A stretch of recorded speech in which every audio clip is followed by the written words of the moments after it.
Guys, I am Vivek Shankar. In previous lecture, I discussed about the Raoult's law and its derivations, as well as its important numericals.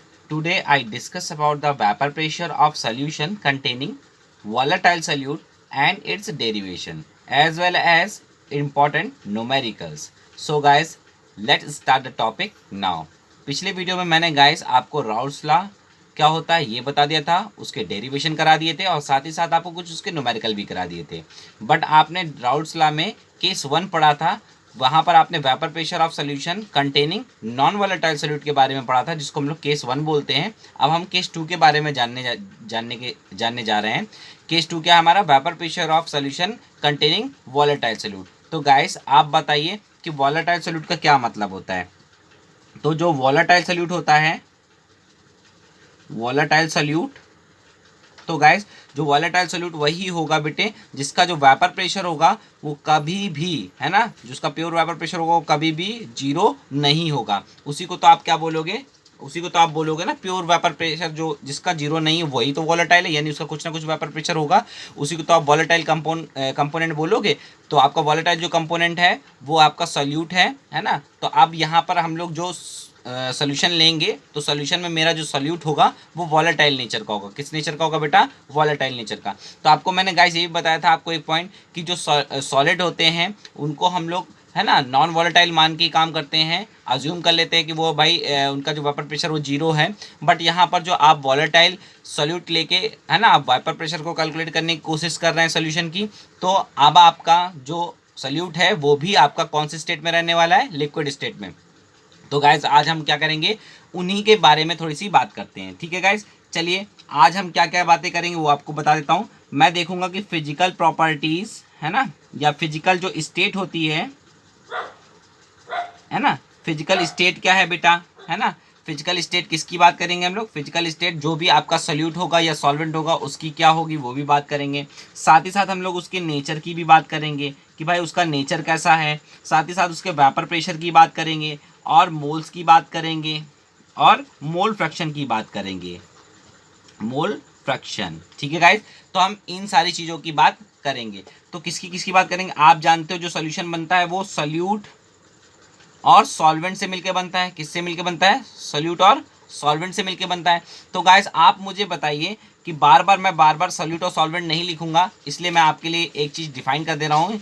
कहीं भी मैं अगर ए लिख रहा हूँ तो उसका मतलब सॉल्वेंट होगा, कहीं भी अगर मैं बी लिख रहा हूँ तो उसका मतलब क्या होगा बेटा? सोल्यूट होगा। क्योंकि मैंने पिछले वीडियो में ये चीज़ बहुत क्लियरली डिस्कस कर दी थी। बार बार मैं सोल्यूट और सॉल्वेंट लिख लिख के काफ़ी चीज़ें मैंने आपको याद करा दी थी। बट अब क्या करूँगा, थोड़े से फॉर्मूले छोटे हो जाते हैं, लिखना कम पड़ता है, तो इसलिए मैं क्या करूँगा, टर्म्स यूज़ करूँगा, ए और बी के टर्म में यूज़ करूँगा, है ना। तो जो ए जहाँ मेरा लिखा होगा उसका मतलब सॉल्वेंट होगा, जहाँ बी लिखा होगा उसका मतलब क्या होगा बेटा? सोल्यूट होगा। तो आपको पता है गाइस, मैंने भी बताया जो आपका जो सोल्यूट लोगे वो कैसा नेचर का होगा? वॉलेटाइल नेचर का होगा। तो आपका जो सोल्यूट का जो फिजिकल स्टेट है वो कभी भी सॉलिड नहीं हो सकता, क्योंकि सॉलिड को आप अज्यूम कर चुके हो कि उसका वेपर प्रेशर क्या होगा? जीरो, यानी वो नॉन वॉलेटाइल होगा। बट यहाँ जो आप सोल्यूट ले रहे हो वो आपका वॉलेटाइल नेचर का, इसका मतलब वो सॉलिड नहीं होगा। तो इसका मतलब वो कौन सी स्टेट में आपको मिलेगा? लिक्विड स्टेट में, है ना। तो लिक्विड स्टेट में तो आपका सोल्यूट मिलेगा। और आप जानते हैं जो आपका सॉल्वेंट होता है वो भी तो लिक्विड स्टेट में ही होता है। ठीक है, आप नेचर आप जानते हो, नेचर कैसा है बेटा इसका? वॉलेटाइल नेचर का है बेटा ये। तो आपका तो पता ही है भाई, सोल्यूट वॉलेटाइल नेचर का है, इसीलिए तो उसका जो वेपर प्रेशर है वो जीरो नहीं है, वो कुछ ना कुछ होगा। मगर आप तो जानते हो सॉल्वेंट तो आपका, है ना, उसको तो वॉलेटाइल नेचर का तो होता ही है। तो आप लिख दीजिए वॉलेटाइल नेचर का, सॉल्वेंट का भी होता है। अब बात करते हैं वेपर प्रेशर की। तो वेपर प्रेशर के लिए अगर बात करेंगे तो जो इसका pure vapour pressure of solute होगा तो हम उसको क्या लिखेंगे? P naught B. क्या लिखेंगे बेटा? P naught B. इसका मतलब क्या होगा? Vapour pressure of pure solute. किसका क्या मतलब होगा बेटा इसका? बहुत ध्यान से समझिएगा। वेपर प्रेशर ऑफ, है ना, प्योर सोल्यूट। अब अगर मेरे सॉल्वेंट की बात करेंगे वेपर प्रेशर की, तो हम लोग क्या लिखेंगे? पी नॉट ऑफ ए, यानी pure vapour pressure of solvent, यानी इसको क्या लिखेंगे? Pure vapour pressure of solvent. अगर मुझे मोल्स निकालने हुए तो मोल्स क्या होगा बेटा? N B. अब N B is equal to क्या होगा? W B by M B. अब आप जानते हो बी जो मैंने वर्ड यूज कर रहा हूँ ये सोल्यूट के लिए होता है, यानी मोल्स ऑफ सोल्यूट, यानी weight of solute upon molar mass of solute. Clear हो रहा है? तो इसलिए मैं ये टर्म अभी क्लियर कर दे रहा हूँ, ताकि जो आपके न्यूमेरिकल्स हैं या जो डेरिवेशन है उसमें जब ये आए तो मुझे बार बार सोल्यूट और सॉल्वेंट बोलना पड़े बट लिखना ना पड़े। ठीक है गाइस, तो आप इसके लिए अगर आपको सॉल्वेंट के मोल्स निकालने हैं तो क्या हो जाएगा बेटा, Na = WA/MA, यही तो होगा बेटा। तो ये क्या हो गया, moles of solvent is equal to weight of solvent upon molar mass of solvent. So guys अगर मोल फ्रैक्शन की बात करेंगे तो मोल फ्रैक्शन क्या होगा बेटा, इसका होगा है ना XB का मतलब मोल फ्रैक्शन ऑफ B, और इसको क्या लिखेंगे, मोल फ्रैक्शन ऑफ A। आप जानते हैं बहुत अच्छी तरीके से कि मोल fraction of A plus mole fraction of B हमेशा किसके बराबर होता है, 1 के इक्वल होता है। तो गाइस ये चीज़ें आपको याद भी रखनी है। आप क्या करते हैं, आपके साथ एक एक्सपेरिमेंट करते हैं सामने, और फिर आप धीरे धीरे क्या करिएगा, उसको ऑब्जर्व करिएगा कि उससे आप क्या क्या चीज़ों को आप ऑब्जर्व कर पा रहे हो। तो पहले चीज़ों को ऑब्जर्व करिएगा। तो सबसे पहले क्या करते हैं, अपना एक्सपेरिमेंट स्टार्ट करते हैं। सपोज करिए मेरे पास एक क्लोज कंटेनर है। क्या है बेटा, मेरे पास एक क्लोज कंटेनर मैंने बना लिया। अब क्लोज कंटेनर में मैंने ले लिया बेटा प्योर ए। क्या ले लिया बेटा, प्योर ए। यानी प्योर ए का मतलब मेरे पास प्योर सॉल्वेंट है बेटा, ये याद रखिएगा। ए को मैंने टर्म यूज कर चुका हूँ, ए किसके लिए यूज कर रहा हूँ, सॉल्वेंट के लिए। तो गाइस आपको पता है जो आपका प्योर है ना, आपने सॉल्वेंट ले रखा है, वो आपका मैंने यहाँ लिख दिया प्योर ए। तो आप बताइए इसके सरफेस पे ए के मालिक्यूल होंगे बेटे, होंगे कि नहीं होंगे, और बल्क में भी होंगे, है ना। तो अब क्या होंगे, बल्क में भी मैं बना ले रहा हूँ ए मालिक्यूल, ये सारे ए मालिक्यूल है ना। अब ये कौन से मालिक्यूल है, आप जानते हैं ये सरफेस वाले हैं। कौन वाले हैं बेटा, सरफेस वाले हैं। और ये कौन सा है, बल्क वाला है, ठीक है। अब आप जानते हो इवापोरेट कौन करेगा, इवापोरेट भी यही करेंगे, है ना। कौन करेंगे, ए वाले जो सरफेस वाले मालिक्यूल है वो इवापोरेट करेंगे। साथ में ऊपर पहुँच के कुछ कंडेंसेशन भी इसमें होने लगेगा, है ना। क्या होने लगेगा, कुछ कंडेंसेट भी करने लगेंगे, जिसकी वजह से कुछ प्रेशर जो होगा वो डेवलप्ड हो जाएगा। कुछ प्रेशर जो होगा वो क्या हो जाएगा बेटा, डेवलप्ड हो जाएगा। अब जब ये प्रेशर डेवलप्ड होगा और ये कंडीशन जब पहुंच जाएगी आपकी इक्विलिब्रियम पे, कहाँ पहुंच जाएगी बेटा, इक्विलिब्रियम पे, यानी डायनेमिक इक्विलिब्रियम पे। तो जो ये प्रेशर आपका जनरेट हुआ इसको हम लोग बोलेंगे वेपर प्रेशर या pure vapour pressure of solvent. क्या बोलेंगे बेटा, pure vapour pressure of solvent. यही केस हम किसके लिए देखेंगे, सेम सॉल्यूट के लिए देखेंगे, क्योंकि सॉल्यूट भी मेरा कैस नेचर का है बेटा, वॉलेटाइल नेचर का है। तब हमने क्या लिया बेटा, यहाँ पर हमने भी एक फिर से एक क्लोज कंटेनर ले लिया। अब ये क्लोज कंटेनर क्या कंटेन कर रहा है, ये कंटेन कर रहा है प्योर बी। क्या कंटेन कर रहा है, प्योर बी। प्योर बी का मतलब प्योर सॉल्यूट के बारे में बता रहा है आपको। तो इसमें भी सॉल्यूट के पार्टिकल होंगे बेटा, सरफेस पे भी होंगे, बल्क में भी होंगे। तो आप सरफेस वाले मालिक्यूल बना लीजिए, एक बल्क वाला मालिक्यूल बना लीजिए, है ना। ये क्या है, बी है। तो ये आपके सरफेस वाले मालिक्यूल हो गए और ये आपका बल्क वाला हो गया बेटे, है ना। क्लियर हो गया। अब ये भी तो क्या कर रहे होंगे, ये भी इवापोरेट कर रहे होंगे बेटे, क्योंकि भाई इनका भी ये भी वॉलेटाइल नेचर शो करते हैं। तो इनकी भी टेंडेंसी बेटा इवोपरेट करने की, और साथ ही साथ ये कंडेंसेट भी कर रहे होंगे, है ना। इनमें कुछ मालिक्यूल क्या कर रहे होंगे बेटा, कंडेंसेट भी हो रहे होंगे, जिसकी वजह से कोई प्रेशर क्या होगा बेटा, डेवलप्ड होगा। यहाँ पर प्रेशर डेवलप्ड हो रहा होगा। अब जब ये कंडीशन पहुंच जाएगी आपकी कहाँ बेटा, डायनेमिक इक्विलिब्रियम पे, तो वो जो वेपर प्रेशर जो आपका प्रेशर होगा वो क्या कहलाएगा, वेपर प्रेशर ऑफ आपका प्योर सॉल्यूट। क्या कहलाएगा, vapour pressure of pure solute, यानी PB नॉट, है ना, PB नॉट। क्लियर है। इसको हम लोग बोलते हैं P नॉट ऑफ A, इसको बोलते हैं P not of B। Clear हो गया। अब अपन लोग क्या अज्यूम करके चल रहे हैं, हम लोग अज्यूम करके चलेंगे, assume to be A is more volatile. ठीक है बेटे, आपने क्या अज्यूम कर लिया, जो ए है वो ज्यादा वॉलेटाइल नेचर का है ना बेटा। क्या है बेटा, ए जो है वो ज्यादा वॉलेटाइल नेचर का है। तो आपने ये अज्यूम कर लिया। जैसे आप ये अज्यूम करोगे तो आप क्या बोल सकते हो, आप आसानी से बोल सकते हो कि जो pure vapour pressure of solvent है वो हमेशा ज्यादा होगा pure vapour pressure of solute से। आप बोल सकते हो कि नहीं बोल सकते हो, बिल्कुल बोल सकते हो। अब आप क्या कर रहे हो, इन दोनों को आप क्या कर रहे हो, एक कंटेनर में मिक्सअप कर ले रहे हो, मगर वो भी कंटेनर कैसा है, क्लोज कंटेनर है ना। तो क्लोज कंटेनर फिर से मैं एक बना ले रहा हूं, है ना। अब मैंने एक क्लोज कंटेनर बना लिया। अब क्लोज कंटेनर में क्या आपका मिलेगा, आपको सोल्यूशन मिलेगा। किसका सोल्यूशन मिलेगा आपको, क्योंकि आपने सोल्यूशन बनाया है। आपने क्या करा बेटा, इसको भी इसमें ऐड कर दिया है और आपने इसको भी इसमें ऐड कर दिया है। तो आपका बेटा ये आपका सॉल्वेंट था, ये आपका सोल्यूट है। तो जाहिर सी बात है जब सोल्यूट और सॉल्वेंट को मिलाओगे तो आपका क्या बनेगा बेटा, सोल्यूशन बन जाएगा। अभी सोल्यूशन क्या कहलाएगा, A + B का सोल्यूशन बन गया ना ये। तब इसमें 2 मालिक्यूल होंगे, है ना आपके, है ना। इस तरह से देख लीजिए किस तरह से आपको डायग्राम मेंटेन करना या बनाना भी आना चाहिए। तो आपको इसमें आपके सरफेस में 2 तरीके के मालिक्यूल आपको दिखाई देंगे। एक वो मालिक्यूल होंगे जिसको आप बोलोगे सॉल्यूट के मालिक्यूल हैं, एक ऐसे मालिक्यूल होंगे जो सॉल्वेंट के होंगे। तो आपको मैं बता दूं, ये वाले जो मालिक्यूल होंगे जो आपको दिख रहे हैं ना, ये ब्लैक कलर से, ये वाले मालिक्यूल आपको मैं ये बोलूंगा कि जो मालिक्यूल है ये आपके सल्यूट के हैं। किसके बेटा? सल्यूट के हैं।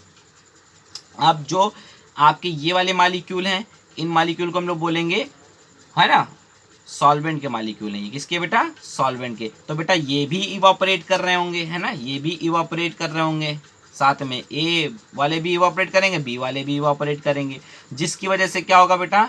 इवापोरेशन और कंडेंसेशन दोनों होने लगेगा, है ना। यहाँ पर भी कुछ कुछ प्रोसेस आपका कंडेंसेशन होगा। कंडेंसेशन किसका होगा बेटा? ए वाली मालिक्यूल भी कंडेंसेट करेंगे, बी वाले भी मालिक्यूल क्या करेंगे? कंडेंसेट करेंगे। जब कंडेंसेशन होगा और साथ ही साथ इवापोरेशन भी होगा, तो इसका मतलब क्या हो जाएगा? आपका जो प्रोसेस है वो इक्विलिब्रियम पे पहुंच जाएगा। जब इक्विलिब्रियम पे पहुंचेगा तो उस इक्विलिब्रियम को हम लोग बोलेंगे डायनामिक इक्विलिब्रियम। तब जो वेपर प्रेशर एक्सर्ट होगा, जब जो वेपर प्रेशर क्या होगा बेटा? एक्सर्ट होगा लिक्विड के सरफेस के ऊपर, उस वेपर प्रेशर को हम लोग क्या बोलेंगे? Vapour pressure of solution. क्या बोलेंगे? Vapour pressure of solution. ठीक है, इसको हम लोग केवल पी से डिनोट करेंगे। किससे डिनोट करेंगे बेटा? सिर्फ और सिर्फ पी से। तो आप ये बात समझ पाए, क्योंकि आपने क्या किया, दोनों ही आपके वॉलेटाइल कंपोनेंट थे, आपका चाहे सॉल्वेंट हो चाहे आपका सॉल्यूट हो, दोनों को आपने मिक्सअप कर दिया तो आपका सॉल्यूशन बन गया। अब सॉल्यूशन का भी वेपर प्रेशर कुछ ना कुछ होगा, क्योंकि भाई ए भी आपका कुछ वेपर प्रेशर जनरेट कर रहा होगा, बी भी जनरेट कर रहा होगा। तो जो वेपर प्रेशर बनेगा सॉल्यूशन का, उसको हम लोग किससे डिनोट करेंगे? पी से। ठीक है बेटे, ये याद रखना। इसीलिए मैंने ये सारी चीजें बताई ताकि आप मेरे टर्म्स याद रख लें, है ना, कि ए जहां आएगा तो सॉल्वेंट के लिए बात हो रही है, जहां बी आएगा वहां सॉल्यूट के लिए बात हो रही है, जस्ट लाइक जहां पी आएगा वहां सॉल्यूशन की बात हो रही हो। किसकी बात हो रही है? Vapour pressure of solution. P जो टर्म होगा वो आपके वेपर प्रेशर के लिए यूज हो रहा है। ठीक है बेटा, तो अब ये वेपर प्रेशर मैंने आपको ये डायग्राम के थ्रू बता दिया है। ठीक है, अब आपसे मैं कुछ क्वेश्चन पूछता हूं, उसके आंसर आप मुझे दीजिए। पहला आप बताइए कि जो वेपर प्रेशर होगा बी का, जो वेपर प्रेशर होगा बी का, वो हमेशा इस पी से कम होगा कि ज्यादा होगा? बताइए। बिल्कुल सही, बिल्कुल सही, आपने बिल्कुल सही बोला। क्या बोला बेटा आपने? आपने बोला जो वेपर प्रेशर ऑफ सॉल्यूशन होगा वो हमेशा ज्यादा होगा pure vapour pressure of solute से। बिल्कुल सही, क्योंकि आपने अज्यूम नहीं किया था ए जो होगा वो मोर वॉलेटाइल होगा, तो इसमें ए के भी तो कंपोनेंट है, वो भी तो वेपर प्रेशर जनरेट कर रहे होंगे, उनका वेपर प्रेशर प्लस बी का वेपर प्रेशर दोनों मिला दोगे तो ये बी से ज्यादा हो जाएंगे, है ना, सॉल्यूट से मतलब ज्यादा होंगे। तो आप यहाँ लिख सकते हो जो वेपर प्रेशर ऑफ सॉल्यूशन है वो ज्यादा होगा pure vapour pressure of solute से, है ना। आप ये बता सकते हो बेटा पहले पॉइंट में। दूसरे पॉइंट में आप क्या बता सकते हो? क्या ये सॉल्वेंट से ज्यादा होगा? ये सॉल्वेंट से ज्यादा नहीं होगा, क्योंकि जो pure vapour pressure of solvent है ये तो बहुत ज्यादा वॉलेटाइल है, क्योंकि आपने अज्यूम कर रखा है। साथ ही साथ आप देखिए, क्योंकि इसके पार्टिकल जो हो गए सरफेस पे बहुत कम हो गए, सरफेस पे कम होने का मतलब वहां पर इवापोरेशन भी कम होगा, वहां पर वेपर प्रेशर भी कम हो जाएगा, क्योंकि उसके मॉलिक्यूल अब कम हो गए, है ना। किससे किसके कंपेरिजन कम हो गए? क्योंकि ध्यान देना मेरी एक एक चीज को, यहाँ पर आप क्या बोल रहे हो? आप बोल रहे हो कि जो vapour pressure of pure solvent है उसका वेपर प्रेशर ज्यादा होगा as compare to the solution. कैसे ज्यादा होगा? चलिए पहले तो ये लिख लीजिए, जो vapour pressure of pure solvent होगा उसका वेपर प्रेशर हमेशा ज्यादा होगा वेपर प्रेशर ऑफ सॉल्यूशन से। ऐसा कब होगा और ऐसा क्यों हो रहा है उसको देखिए। ऐसा इसलिए हो रहा है क्योंकि अगर सारे सरफेस पे मॉलिक्यूल ए के होंगे तो वो ज्यादा इवापोरेट करेंगे और ज्यादा वेपर प्रेशर जनरेट करेंगे, जबकि सरफेस एरिया यहाँ क्या हो गया? कम हो गया। किसकी वजह से कम हो गया? सॉल्यूट, क्योंकि आपने डाल दिया है, सॉल्यूट डाल दिया, जिसकी वजह से वेपर प्रेशर कम हो गया है। किस वजह से? क्योंकि सरफेस पे ए के जो मॉलिक्यूल या सॉल्वेंट के मॉलिक्यूल वो कम है, यानी कि अब वो कम मॉलिक्यूल वेपर प्रेशर जनरेट कर पा रहे हैं। बट ये भी तो है कि बी वाले भी तो जनरेट कर रहे हैं, मगर हाँ ये भी तो सोचिए बी वाले जो जनरेट कर रहे हैं वो ए के कंपेरिजन तो बहुत कम है ना, क्योंकि आपने ए ज्यादा माना है, बी को आपने कम माना है, कम वॉलेटाइल माना है, ए को आपने ज्यादा वॉलेटाइल माना है। तो आप बताइए, जब सारे ए के मॉलिक्यूल अगर सरफेस पे होंगे तो वो ज्यादा वेपर प्रेशर जनरेट कर रहे होंगे, है ना, as compare to the solution, क्योंकि सॉल्यूशन में सॉल्यूट के भी होंगे और आपके सॉल्वेंट के भी होंगे। तो आपको पता है सॉल्वेंट के वेपर प्रेशर तो बिल्कुल बराबर चल रहा है, बट उसके मॉलिक्यूल कम है, इसकी वजह से वो कम वेपर प्रेशर जनरेट कर पा रहा है। साथ ही साथ आप क्या देख रहे हो? कुछ सरफेस पे मॉलिक्यूल सॉल्यूट के भी है, वो भी वेपर प्रेशर जनरेट कर रहे हैं, बट उनका जो वेपर प्रेशर है वो हमेशा और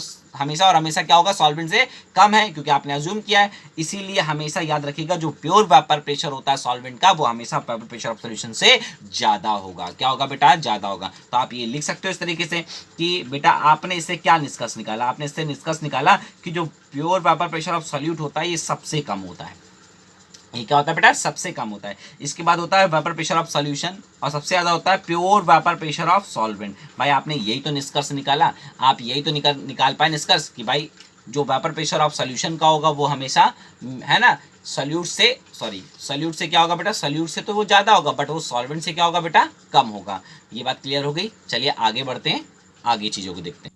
चलते गाइस, अब हम लोग क्या करते हैं, इसके डेरिवेशन को, है ना, ड्राइव करते हैं। ठीक है, इस तरह से मैंने रख दिया ताकि आपको डेरिवेशन आसानी से समझ आ सके। देखिए आप इतना लिख चुके होगे, शायद आप डायग्राम भी बना चुके होगे। ठीक है, नहीं तो आप बना लीजिए या तो फिर बाद में बना लीजिएगा वीडियो को पॉज करके। ठीक है, मैं आगे बढ़ रहा हूँ।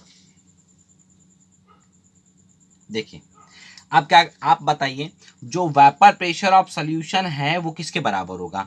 आप बता सकते हो कि जो वेपर प्रेशर ऑफ ए होगा plus vapour pressure of B के, इसी के तो बराबर होगा बेटे। क्यों भाई, इसी के बराबर आपका क्या होगा, वेपर प्रेशर ऑफ सोल्यूशन।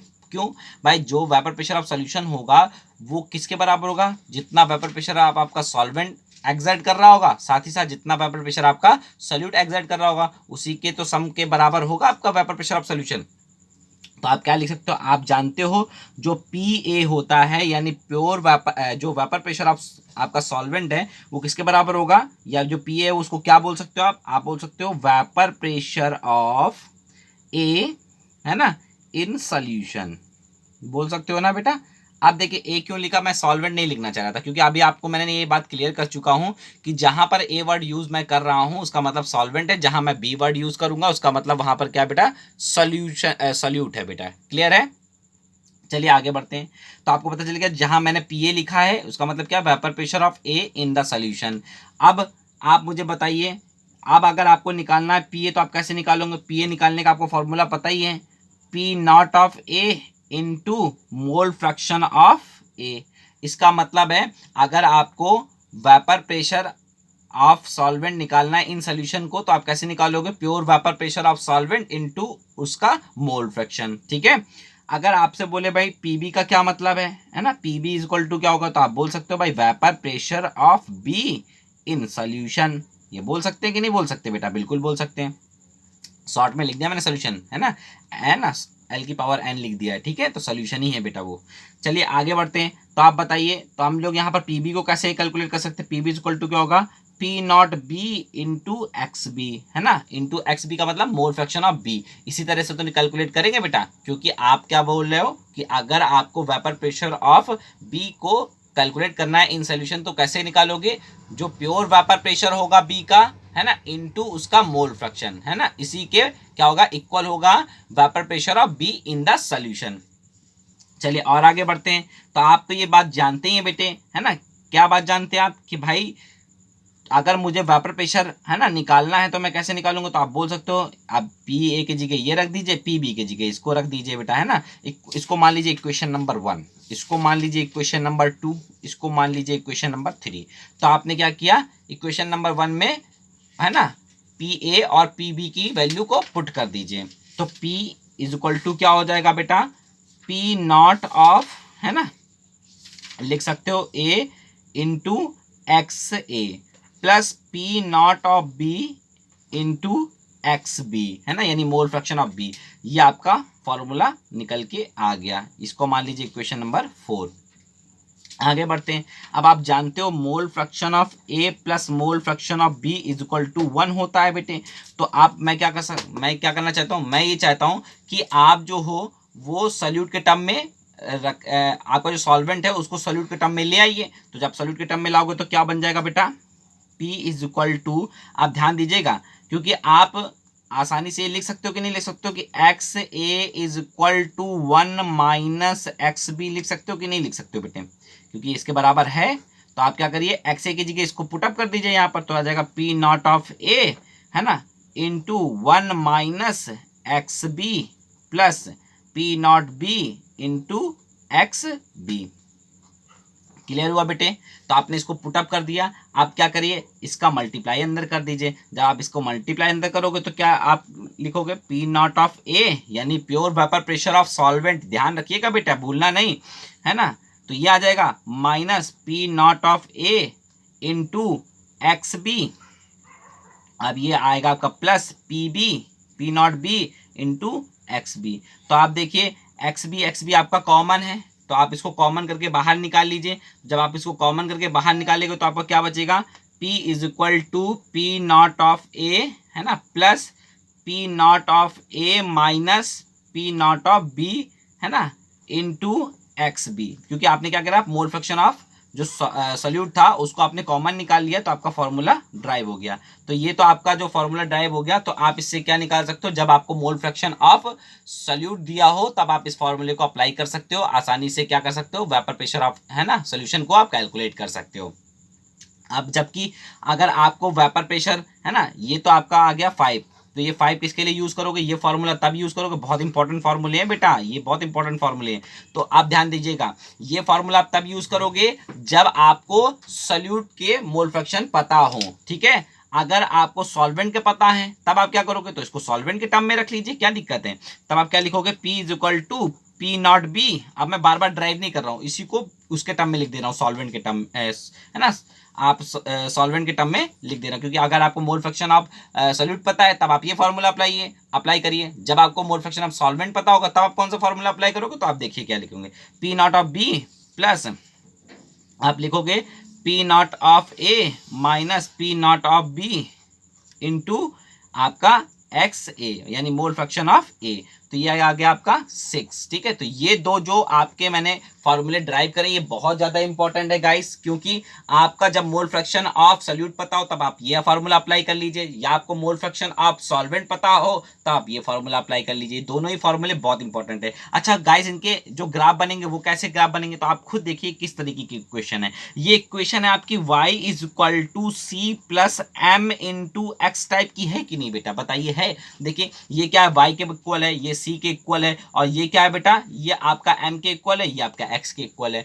तो इसका मतलब ये किस टाइप की इक्वेशन है, y is equal to C plus M into X type की इक्वेशन है, जिसमें आप आसानी से ये बात जानते हो कि P नॉट जो B होता है वो सबसे कम होता है, फिर P होता है यानी वेपर प्रेशर ऑफ सॉल्यूशन, फिर होता है pure vapour pressure of solvent. तो ये बात आप अच्छी तरह, ये आपको मैंने क्लियर कर रखी थी। अब इसका ग्राफ अगर आपको बनाना हो vapour pressure versus mole fraction पे, तो आप कैसे किस तरह बनाओगे, तो वो भी देख लीजिए, वो भी मैं यहाँ बना दे रहा हूँ, ठीक है। क्या करिए, आप ग्राफ बनाइए, किस तरह से ग्राफ को आप ड्रॉ करेंगे वो भी ध्यान रखिएगा, इसीलिए मैं आपके सामने बना रहा हूँ। ध्यान रखिएगा आप किसके बीच में बना रहे हो, आप ग्राफ को ड्रॉ कर रहे हो vapour pressure versus mole fraction के बीच में, ठीक है। अब मैं क्या कर रहा हूं, दोनों ग्राफ को मैं यहीं पर बना ले रहा हूं, सॉल्यूट के रिस्पेक्ट में भी और सॉल्वेंट के रिस्पेक्ट में भी, ठीक है। चलिए, ये है आपका वेपर प्रेशर, है ना, ये एक्स एक्सेस आपका वेपर प्रेशर है, जो वाई एक्सेस है ये मैंने मान लिया आपका मोल फ्रैक्शन है, क्या बेटा, मोल फ्रैक्शन। अब मान लीजिए सबसे पहले मैं अगर बात करूं कि मुझे किसका वेपर प्रेशर, बेटा हम लोग इस लाइन को क्या मान लें, इस लाइन को हम लोग मानेंगे प्योर वेपर प्रेशर ऑफ, है ना, सॉल्यूट, और इसको हम लोग मानेंगे pure vapour pressure of solvent, क्या मानेंगे, pure vapour pressure of solvent मानेंगे बेटे। तो आपने ये मोल फ्रैक्शन आप देख रहे हो, तो मोल फ्रैक्शन आपको ए का भी चाहिए, मोल फ्रैक्शन आपको बी का भी चाहिए। तो गाइस आप ध्यान देखिएगा किस तरह से आप, है ना, बनाते हो, क्या किस तरह से आप ड्राइव करते हो, बहुत ज़्यादा इंपॉर्टेंट है, ठीक है गाइस। अगर हम लोग मोल फ्रैक्शन ऑफ ए की बात करें, तो मोल फ्रैक्शन ऑफ ए जो होगा इस स्टैंड पे 0 करेगा, 0 से लेकर कहाँ तक जाएगा, 1 तक, और जबकि मोल फ्रैक्शन ऑफ बी की बात करें तो ये क्या होगा बेटा, 0 से लेकर 1 तक आएगा, ठीक है बेटे। अब ये किस तरह से वैरी करेगा वो बहुत इंपॉर्टेंट है, देखिएगा बेटे, मैं बना रहा हूँ उसको देखिएगा, ठीक है, ठीक। क्या करिए आप इसको इस तरह से ड्रॉ कर लीजिए, ये आपका, है ना, इस तरह से ड्रॉ कर लीजिए, ठीक है। तो ये जो आपका निकल के आया ये पॉइंट, ये क्या है बेटा, आपका P नॉट ऑफ ए है, क्या है बेटा, pure vapour pressure of solvent है बेटा, ठीक है। जबकि अगर हम लोग बात करें बेटे, तो गाइस जैसा कि आपको मैंने बताया था, सबसे ज्यादा जो वेपर प्रेशर होता है, वो सबसे ज्यादा वेपर प्रेशर किसका होता है, वो होता है बेटा सॉल्वेंट का। किसका होता है बेटा, सॉल्वेंट का वेपर प्रेशर सबसे ज्यादा होता है। तो जो ये आपने जो लाइन खींची अभी, ये क्या है, आपको दिखाएगी ये वेपर प्रेशर ऑफ, है ना, सॉल्वेंट के बारे में बताएगी इन द सॉल्यूशन। तो आप इसको लिख सकते हो, इसका फॉर्मूला होता है P A is equal to P naught of A into X A. जबकि ये जो लाइन है ये किसको दिखा रही है, प्योर वेपर, ये वेपर प्रेशर ऑफ सॉल्यूट के बारे में बता रही है। तो आप यहाँ लिख सकते हो P B is equal to P naught B into X B, क्योंकि बेटा ये जो है, ये यहाँ पर जो आपका है ये पी नॉट बी है बेटा, है ना, यानी vapour pressure, pure vapour pressure of solute है, जबकि ये क्या है, pure vapour pressure of solvent है बेटा, जबकि ये क्या है बेटा, ये वेपर प्रेशर ऑफ सॉल्यूशन है। तो जाहिर सी बात है, आपको पता है प्योर जो वेपर प्रेशर होगा बेटा सॉल्यूट का, वो कम होगा सॉल्यूशन से, और सॉल्यूशन का कम होगा pure vapour pressure of solvent से बेटा। तो ये बात क्लियर हो गई आपको, यहाँ तक कोई डाउट तो नहीं है। तो आप यहाँ पर लिख भी सकते हो फॉर्मूले के उस पे P A is equal to, है ना, P naught A into X A, जबकि P B is equal to क्या लिख सकते हो, P naught B into X B. So guys ये बात आपको क्लियर हो गई। इस तरह से आप क्या कर सकते हो, ग्राफ भी प्लॉट कर सकते हो, और ग्राफ ये भी आपको इस टाइप के ग्राफ भी पूछे जाते हैं। ठीक है गाइस, तब यहाँ पर हम अगली बार आगे क्या बात करते हैं, आगे की बात हम लोग करते हैं न्यूमेरिकल्स के बारे में। किसके बारे में बात करते हैं, न्यूमेरिकल। इस टाइप्स के जो भी, पहले देखो आपको मैंने क्या किया, पूरा डेरिवेशन आपके सामने सॉल्व किया। अब हम आपके सामने क्या सॉल्व करेंगे, प्रॉब्लम सॉल्व करेंगे। एक एक प्रॉब्लम लेंगे और उसको धीरे धीरे सॉल्व करते हुए आगे बढ़ेंगे और अपने कॉन्सेप्ट को और क्लियर कर लेंगे। ठीक है गाइस, चलिए आगे बढ़ते हैं, है ना। चलिए गाइस हम लोग न्यूमेरिकल की तरफ बढ़ते हैं आगे। ठीक है, ओके। देखिए फर्स्ट न्यूमेरिकल मैं आपके सामने रख रहा हूँ। सपोज करिए आपका एक सोल्यूशन है। अब सोल्यूशन में जो आपका है, ए भी आपका मिला होगा, बी भी आपका मिला होगा। ए का मतलब सॉल्वेंट भी होगा बेटा आपका, और सोल्यूट भी होगा। अब उसने बताया, इन्फॉर्मेशन दी कि भाई जो आपका बी है इसके आपके पास कितने मोल है बेटा, इसके आपके पास 2 मोल हैं, और इसके ए के कितने मोल है आपके पास, ए के आपके पास 3 मोल हैं। और साथ में उसने वेपर प्रेशर ही बता दिया है कि जो पी नॉट बी है, यानी pure vapour pressure of solute है, वो आपका 200 mm ऑफ Hg है, जबकि pure vapour pressure of solvent जो है वो आपका 500 mm ऑफ Hg है। बोल रहा है, कह रहा है कैलकुलेट द वेपर प्रेशर, है ना, ऑफ सोल्यूशन। कह रहा है वेपर प्रेशर ऑफ सोल्यूशन को आप कैलकुलेट करिए। तो आप किस तरह से बेटा कैलकुलेट करोगे, तो आप मुझे बताइए। वेपर प्रेशर ऑफ सोल्यूशन को कैलकुलेट करने के लिए आप क्या जानते थे, formula P is equal to P naught of A into mole fraction of A plus P naught of B into mole fraction of B. यही तो आप जानते थे, यही फॉर्मूले से तो आपको क्या करना है बेटा, सॉल्व करना है। तो पहले आपको क्या चाहिए बेटा, मोल फ्रैक्शन चाहिए बेटा। ए का भी मोल फ्रैक्शन चाहिए और बी का भी मोल फ्रैक्शन चाहिए। तो ए का मोल फ्रैक्शन किससे कैसे निकालोगे बेटा, तो mole fraction of A is equal to, है ना, तो मोल्स ऑफ, आपको पता है मोल्स ऑफ आपको चाहिए ए, और अपॉन मोल, टोटल मोल चाहिए। तो टोटल मोल कितने बेटा, टोटल मोल है सोल्यूशन में 5। तो ए के कितने बेटा, ए के हैं 3/5, और बी के कितने होंगे बेटा, मोल फ्रैक्शन ऑफ बी कितना निकलेगा आपका 2/5। कितना निकलेगा बेटा, 2/5। देखिए निकलेगा कि नहीं निकलेगा, आप खुद देख लीजिए। आपको मोल मैंने दे रखे हैं ना, अब आपने मोल से आपने क्या निकाला, आपको बी के 2 मोल दे रखे गए थे, तो आपको बी के यानी सोल्यूट के ऊपर आपको मोल चाहिए 2, नीचे आएंगे 2 + 3 यानी 5, नीचे टोटल 5 रहेंगे। ठीक है, तो मोल फ्रैक्शन आपने निकाल लिया। अब आप इसको पुट कर दीजिए, आपको वेपर प्रेशर भी दे रखा आप दोनों का, तो सोल्यूशन का वेपर प्रेशर आप आसानी से कैलकुलेट कर सकते हो। कैसे कैलकुलेट करोगे, तो P इज इक्वल टू, यानी वेपर प्रेशर ऑफ सोल्यूशन, आप P नॉट कितना दे रखा गया बेटा, P नॉट दे रखा गया है, P नॉट ऑफ ए 500, कितना दे रखा गया है 500 इंटू मोल फ्रैक्शन कितना दे रखा है ए का 3/5, कितना दे रखा है 3/5, प्लस मोल फ्रैक्शन, है ना, ये सॉरी वेपर प्रेशर या प्योर वेपर प्रेशर ऑफ जो सोल्यूट दे रखा है, कितना दे रखा है 200 into mole fraction of solute, तो कितना दे रखा है 2/5। अब इसको क्या कर लीजिए बेटा, कैलकुलेट कर लीजिए।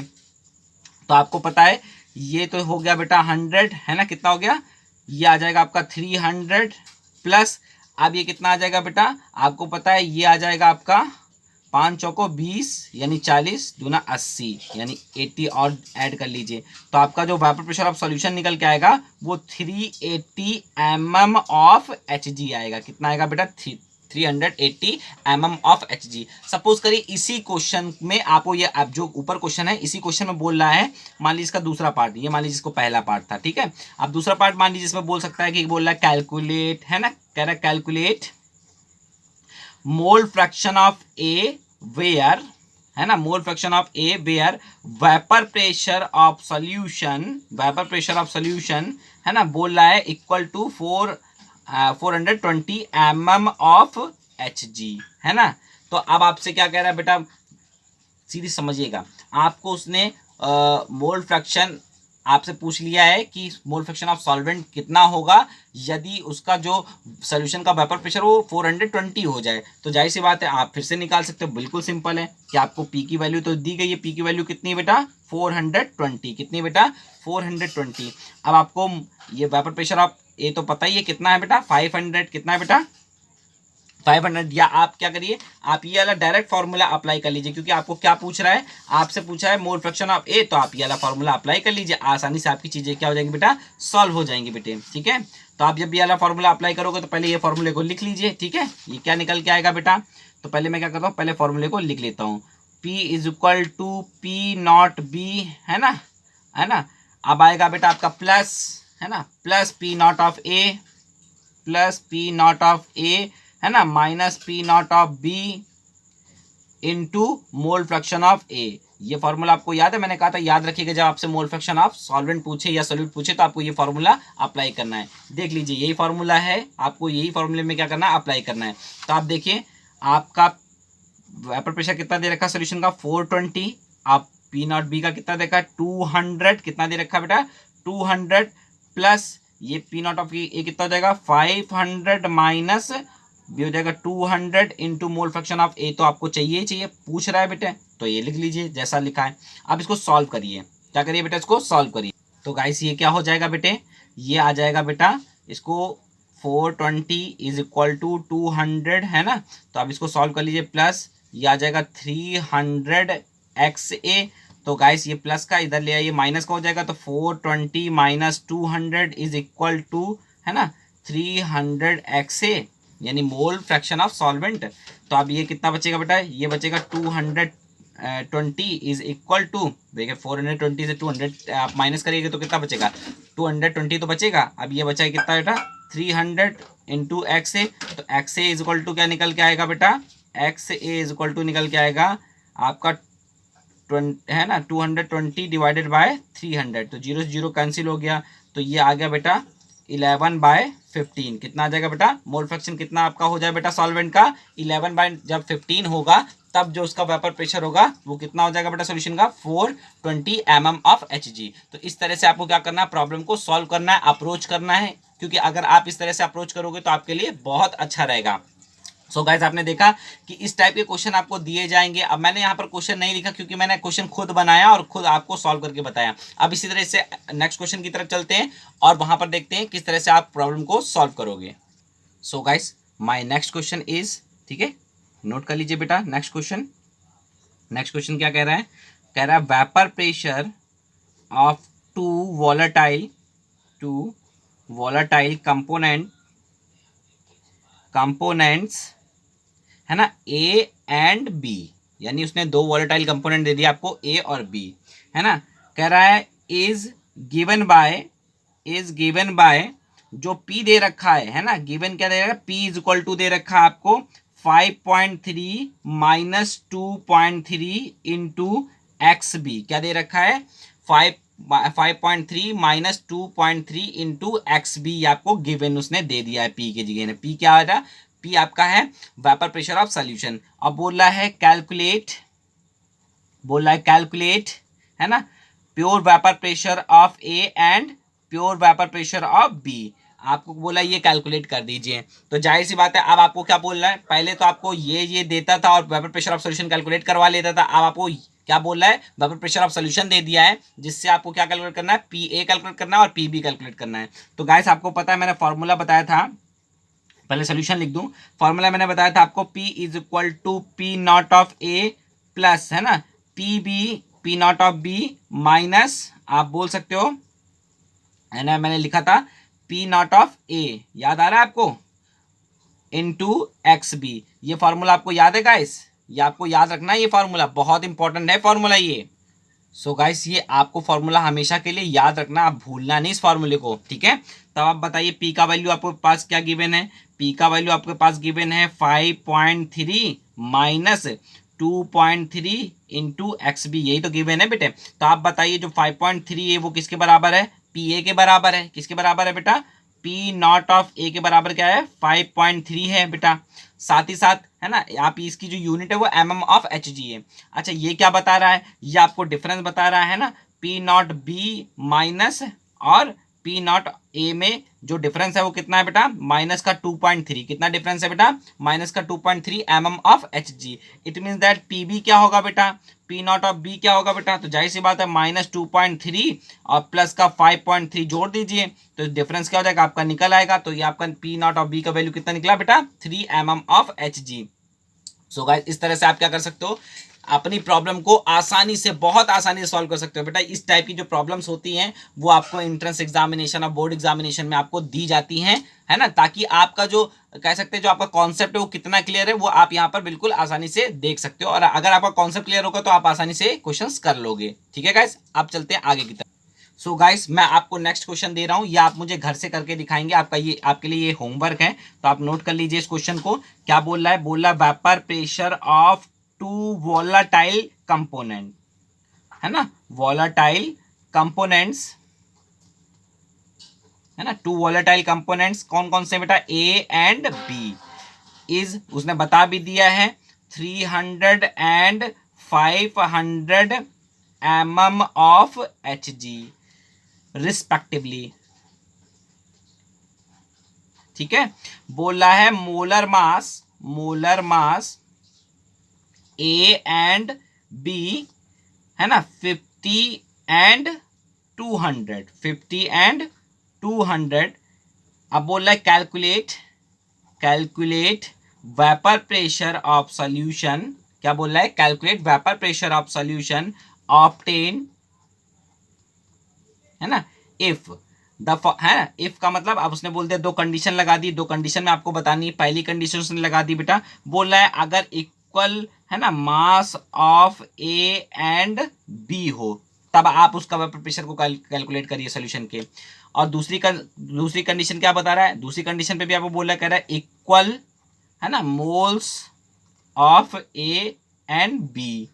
तो आपको क्वेश्चन मैं समझा देता हूं ताकि आपके लिए घर में करने के लिए आसानी पड़े। देखिए मैंने क्या बोला आपको, मैंने आपको बताया कि आपके सामने क्वेश्चन है vapour pressure of 2 volatile component A and B is 300 and 500 mm of Hg respectively. तो उसने बता दिया भाई आपके पास जो है 2 वोलेटाइल कंपोनेंट है जिनका जो वेपर प्रेशर है वो आपका 300 और 500 रिस्पेक्टिवली है। साथ में उसने ये भी बताया है कि जो मोलर मास ए और बी का है वो 50 एंड 200 है। बोल रहा है calculate vapour pressure of solution, तो आपसे बोल रहा है वेपर प्रेशर को कैलकुलेट करिए। कब कैलकुलेट करना है, इफ जब आपका जो कह सकते हैं ए और बी का जो आप जो अमाउंट ले रहे हो या वेट ले रहे हो वो जब सेम हो तब बताइए, है ना। दूसरा उसने बोला है जब आप क्या करिए, ए और बी के जब मोल बराबर हो तब आप कैसे करेंगे। तो इस तरह से आप क्या करोगे, इस क्वेश्चन को मुझे सॉल्व करके दिखाइए और मैं देखूंगा आपने कितना सही किया और कितना गलत किया है। और अगर आपको मेरा वीडियो अच्छा लगे तो बिल्कुल आप कमेंट कर सकते हो, लाइक कर सकते हो, सब्सक्राइब कर सकते हो। And thank you so much for watching my video.